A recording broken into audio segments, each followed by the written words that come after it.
Fallacies of ambiguity. These errors occur with ambiguous words or phrases, the meanings of which shift and change in the course of discussion. Such more or less subtle changes can render arguments fallacious. Equivocation.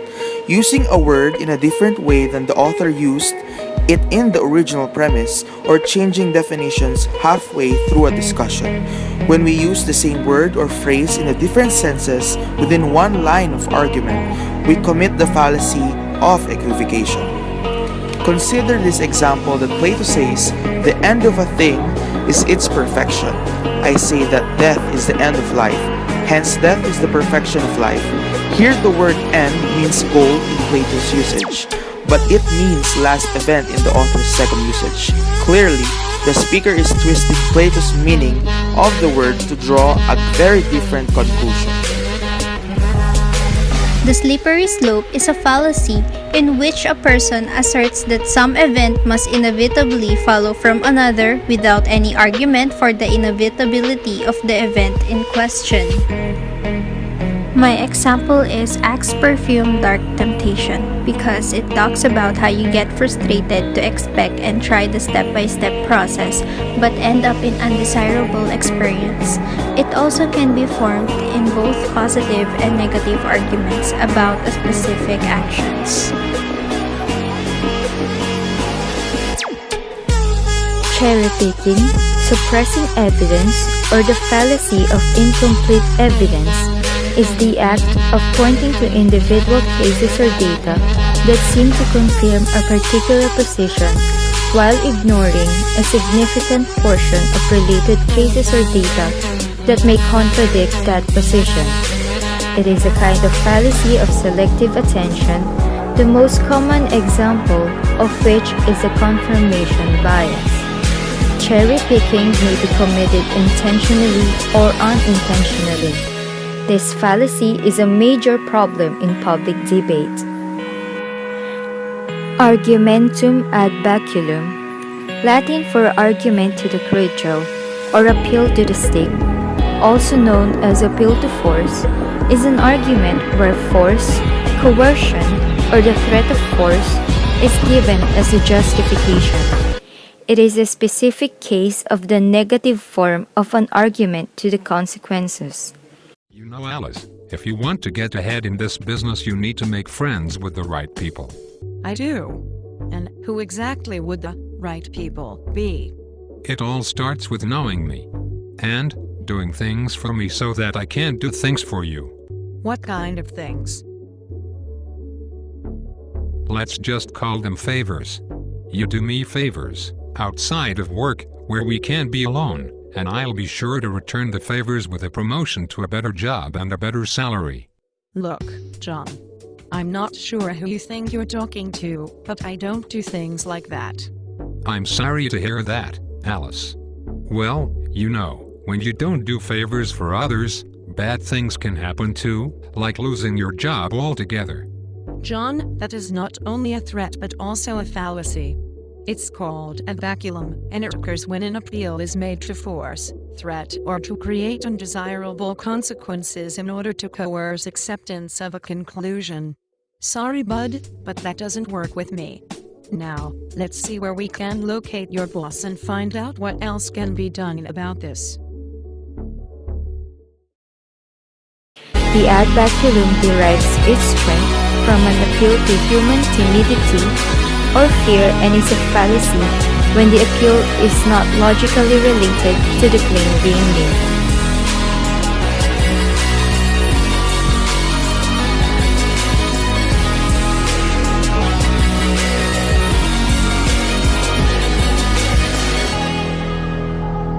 Faulty cause mistakes correlation or association for causation by assuming that because one thing follows another, it was caused by the other. Ernie. Oh, hi, Bert. You still have that banana in your ear? What? I said you still have that banana in your ear. Yeah, Bert, I know. You know, Ernie, why is that banana still in your ear? Listen, Bert. I use this banana to keep the alligators away.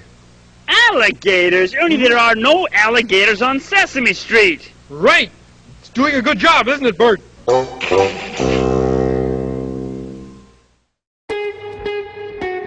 Faulty sign also includes argument from circumstance. Wrongly assumes that one event or phenomenon is a reliable indicator or predictor of another event or phenomenon. Check this out.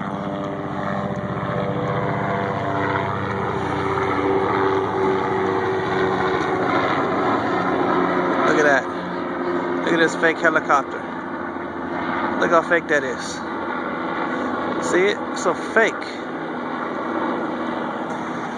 Lord rebuke you. Look, guys. This is real. See these cars over here? The helicopter was fake. You saw how fake it was.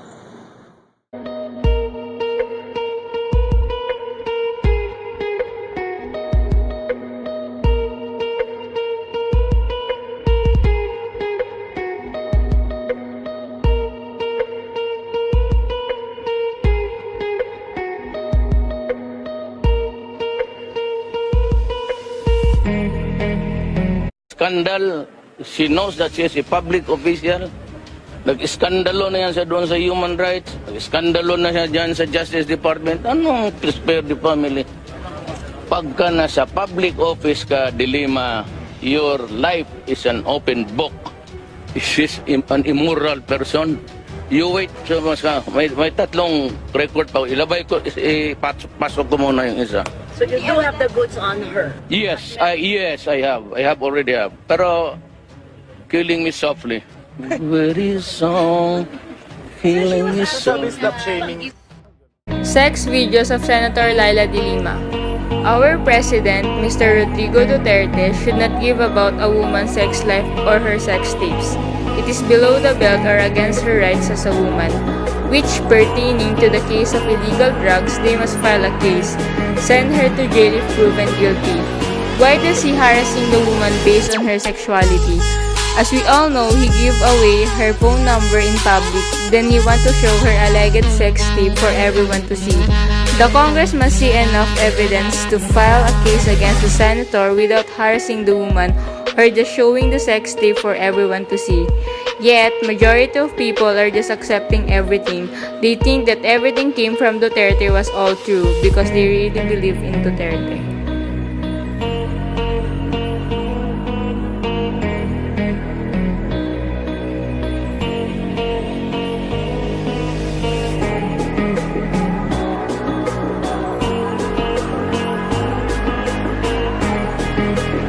The straw man fallacy is where the opponent's position is mispresented to make it easier to critique. You should falsely characterize what the opponent's argument said, then proceed to attack it. This is mostly used for bypassing a question in politics, by answering a different question to avoid the original question. For example, a reporter could ask a politician the following: did you or did you not use the campaign funds for your personal spending? The politician would say something like, "This is an excellent question. I have received a lot of donations for my campaign. My favorite donation was a handwritten card thanking me for everything that I've done. I really love that card, especially since I value the dedication of working class people." In this example, the politician sets up a straw man by responding to a different question that was not originally asked. The politician did not answer the original question, instead, answered the different question that is being, what is your favorite campaign donation? This is much easier to answer, and it allows the politician to avoid answering the original question and also portraying himself or herself positively. This fallacy can be done intentionally or not. In the fallacy of begging the question, you are to assume that the argument is true from the start. You are assuming what you are trying to prove. This is a form of circular reasoning. For instance, the Da Vinci Code is a true story. How did you know? Because it said so. You assume that everything in it is true in order to prove that it is true. You actually appealed to the very thing in question, namely the truth of what it is written in the book as a proof of itself. You have gone in a circle, thus circular reasoning. Welcome back to Fallacy February with 9-Second Philosophy and Carneades.org. Today we're going to be looking at our final version of the existential fallacy. This is going to be the existential fallacy for syllogisms. This is probably also going to be our last Fallacy February video for quite some time. At least it's going to probably be the last video in the 100 Days of Logic.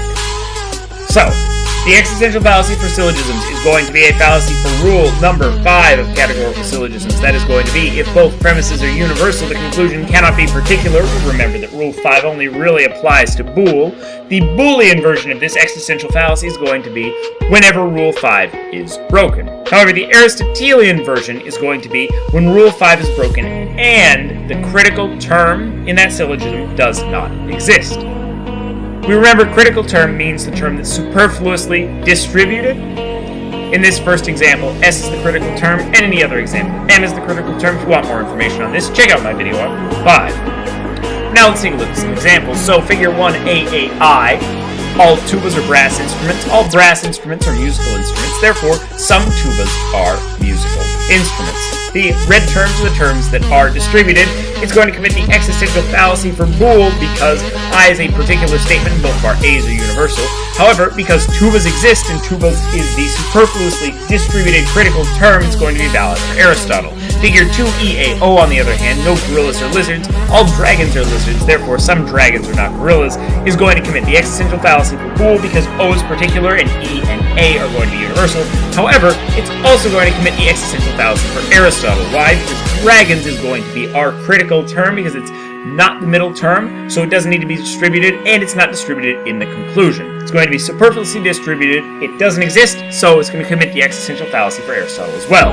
That was the existential fallacy. Also check out all 5 rules for categorical syllogisms and stay tuned for the final 10 Days of Logic coming up next here at Carneades.org. Stay skeptical, everybody.